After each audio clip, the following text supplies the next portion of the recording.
What's up guys, welcome to this review of A Beautiful Day in the Neighborhood, a biopic of sorts about a writer, reporter who goes out to interview the famed TV children's presenter Mr. Rogers. So let me start right off the word go. I'm from the UK. Mr. Rogers never really was a thing in the UK. I don't think any of his shows were ever broadcast here. So heading into this film, I didn't have any of the nostalgia towards him as an individual or his shows or anything like that. So yeah, that's something you should be aware of. So that means that when watching this film, and a lot of the stuff I know about Mr. Rogers is because of this film and the marketing and promotion of this film, rather than because of knowing him through history. So what did I think of this film? I thought it was good. Just good.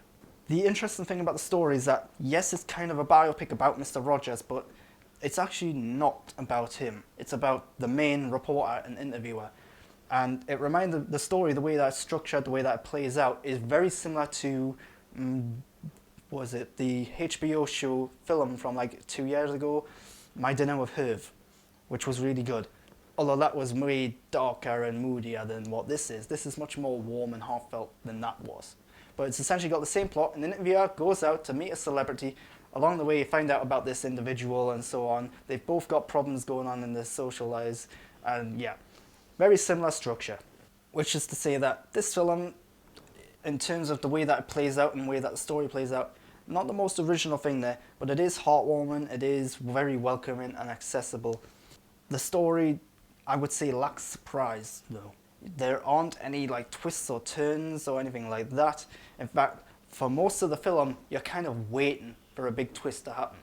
Particularly because Tom Hanks' portrayal of Mr. Rogers is that this unusually nice guy. So you're thinking, right, you can't seriously be this nice, can you? Possibly.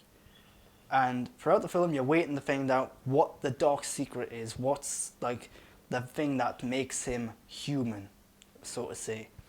And without spoiling it, you'll be disappointed by that. Which is probably a spoiler, but oh well. If you know Mr. Rogers, chances are you already know that anyway. But it does mean that I spent a lot of this film waiting for something to happen that just didn't happen.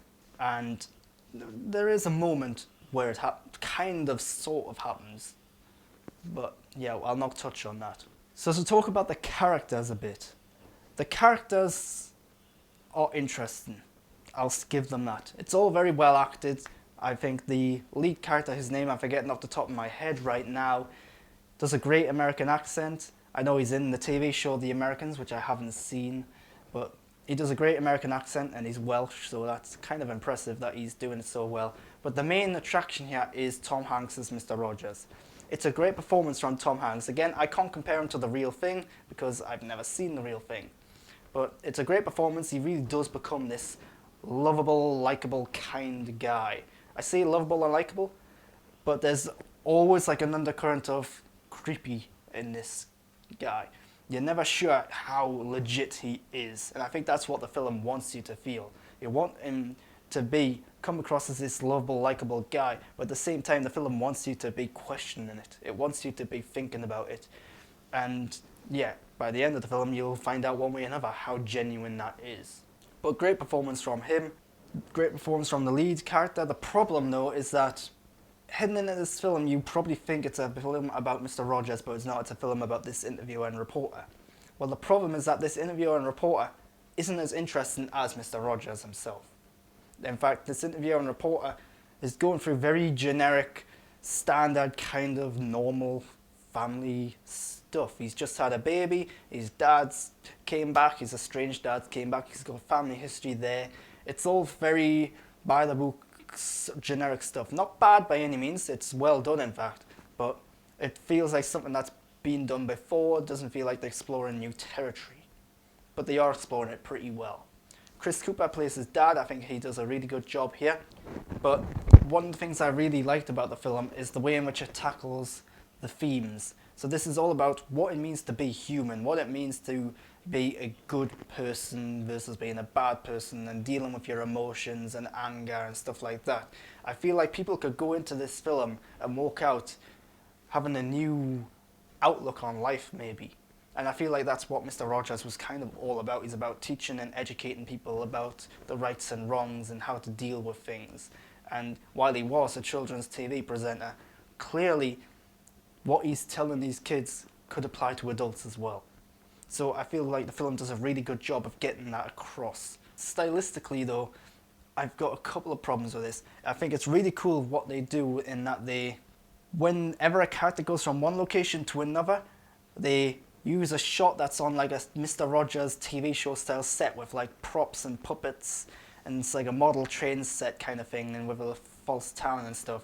It's really well done. Clearly they put the effort and time in there. It's shot on 4:3 to make it look older. They've even used older cameras or put like some sort of filter over the top so it's not quite focused and clear all the time.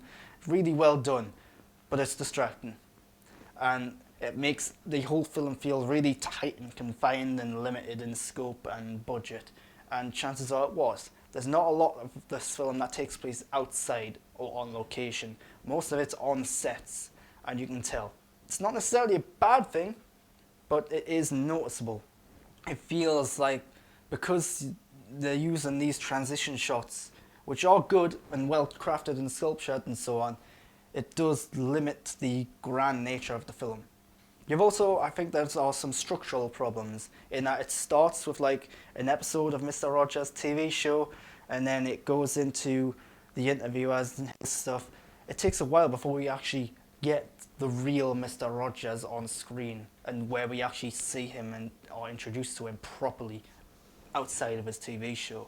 Tom Hanks is very much a supporting character in this, and like I said, he's the most interesting thing about this film, so it's disappointing now he's not the main focus, not the main attention. I compared this earlier to My Dinner with Herve. In that film, Herve was equal parts the main character in that, I would say.